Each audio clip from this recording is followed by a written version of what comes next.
He grew up with nothing. 7 kids, 1 bedroom, a tin-roofed house on a small island most people cannot find on a map. No money, no connections, no guarantees. And yet, one boy from that house would go on to become the most followed human being on the entire planet. This is the real story of Cristiano Ronaldo, and it is nothing like what you think you know. Cristiano Ronaldo dos Santos Aveiro was born on February 5, 1985, in Funchal, Madeira, a small Portuguese island sitting in the middle of the Atlantic Ocean. His family was so poor that his mother Dolores actually considered aborting him because she did not know how she would feed another child. Think about that for a second. The greatest footballer of all time almost never existed. His father, Jose Dinas, worked as a gardener and a kit man for a local football club. But behind closed doors, he was battling alcoholism, something that quietly tore the family apart from the inside. Ronaldo grew up watching his father struggle and watching his mother work multiple jobs just to keep food on the table. There was no spare money, no luxuries. The young Cristiano shared a tiny bedroom with his 3 siblings in a house that barely had enough space for all of them. But even then, even in those conditions, there was something different about this kid. While other children played casually in the streets of Madeira, Ronaldo was obsessed. Not interested, not passionate, obsessed. He would skip meals to play football. He would sneak out at night just to kick a ball against a wall. His neighbors remembered a boy who simply could not stop. Football was not what he did, it was all he was.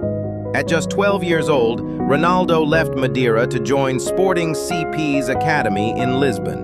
12 years old, away from his mother, his siblings, everything he had ever known. Alone in a big city with a thick island accent that the other kids immediately mocked.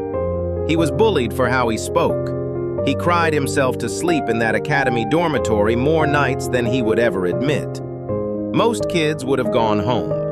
Most kids would have given up. Ronaldo did the opposite. He channeled every tear, every insult, every lonely night directly into training. While others rested, he trained. While others socialized, he worked on his weaker foot. The coaches at Sporting started noticing something unusual. This boy was always the last one off the training pitch. Always. Then came the news that shook his world.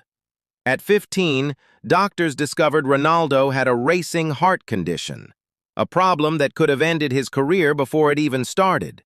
He underwent surgery. He was back on the training pitch within days, not weeks, days. The hunger inside him was simply too strong to stay still. In 2002, a 17-year-old Ronaldo played against Manchester United in a pre-season friendly for Sporting CP. He was so good that day, so electrifying, so technically brilliant, that the United players themselves went to Sir Alex Ferguson at halftime and begged him to sign this kid. Not the coaches, the players. Rio Ferdinand, John O'Shea. They told Ferguson, "You have to get this boy." Ferguson did not hesitate. Manchester United paid £12 million for a 17-year-old from a tiny Portuguese island. At the time, it felt like a gamble. Looking back, it was the greatest bargain in football history. But even at United, it was not instant glory. Ronaldo faced criticism for diving, for showboating, for being too flashy. The English game was physical and unforgiving. He took heavy tackles. He got back up. He kept going. And slowly, season by season, the boy became a man, and the man became unstoppable.